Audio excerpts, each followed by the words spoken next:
Hey everybody,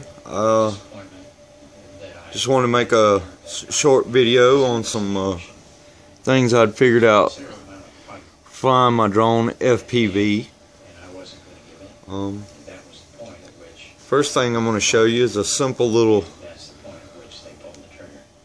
device here. I don't know if you can see the little wire,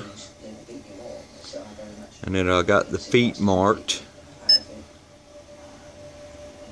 And what that does, it shows up as just a fine little blurry line in the camera to give me, you know, exactly where I'm at, where forward is, because a lot of people say that flying FPV with a pan tilt on a drone, you know, it's kind of redundant.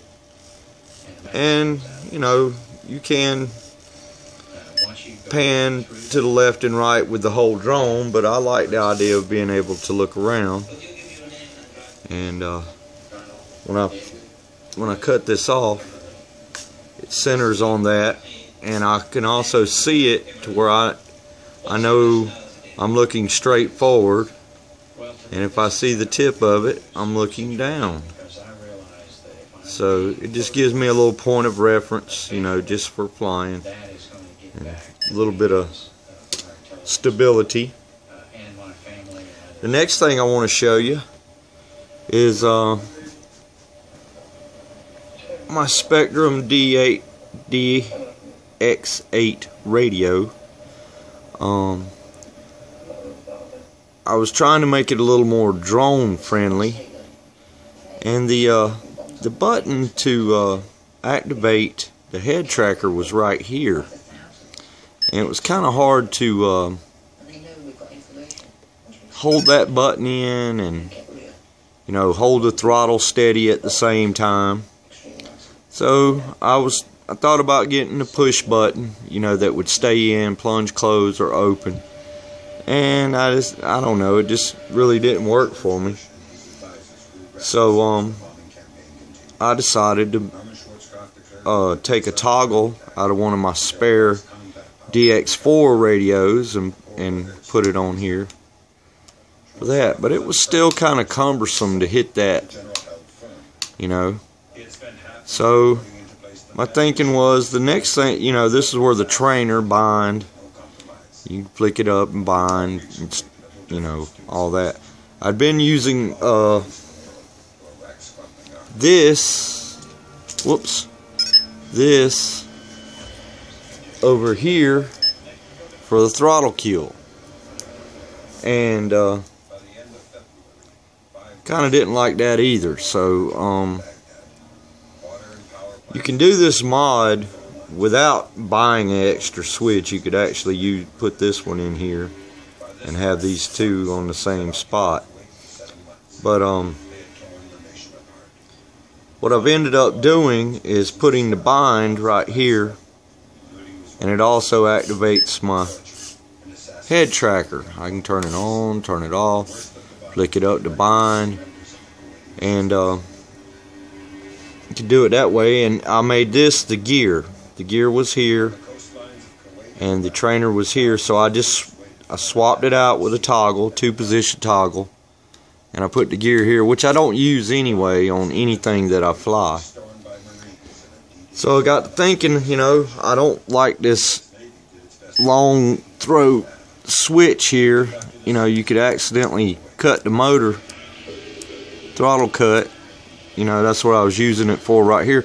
And I also was using it to activate the camera on my 180QX, but you had to kind of flick it real quick and flick it back off. So I decided to take the trainer button that I'd done away with and physically move it to right there. I don't know if y'all can see that or not. And what that gives me is my throttle cut on this side, which is easier to get to, a lot less apt to you know, flick a switch and cut your motors off in mid-flight.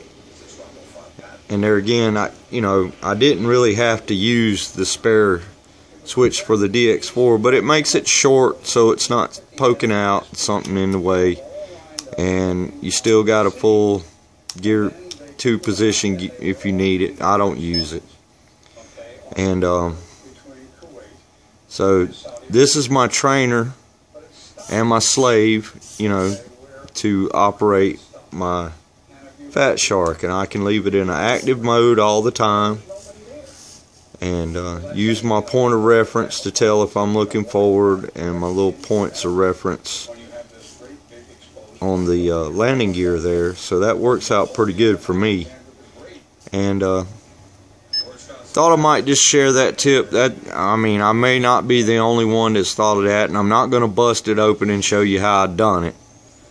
I mean, if you're familiar with a DMX8 radio, a little bit of soldering, a little bit of just making sure I got it right.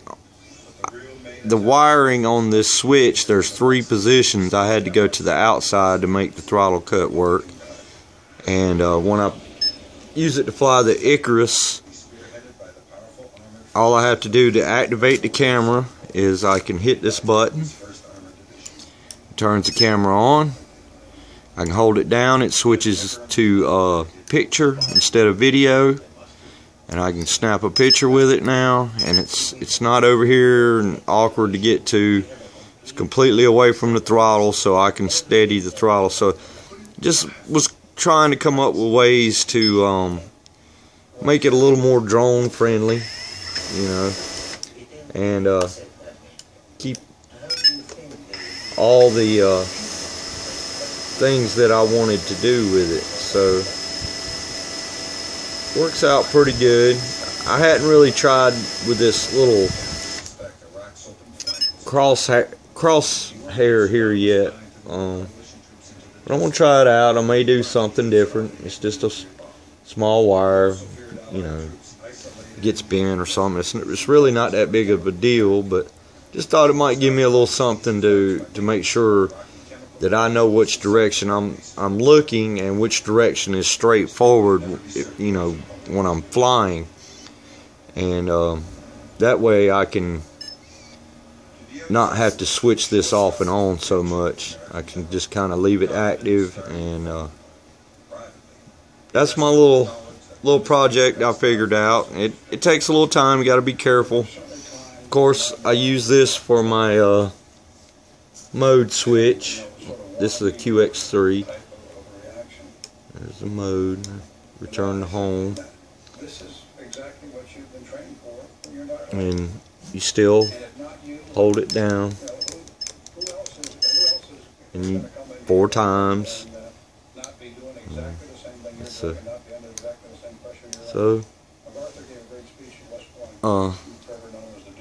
That's my tip for the day. If anybody has any feedback on any of this or has done this before, let me know. Y'all have a good day.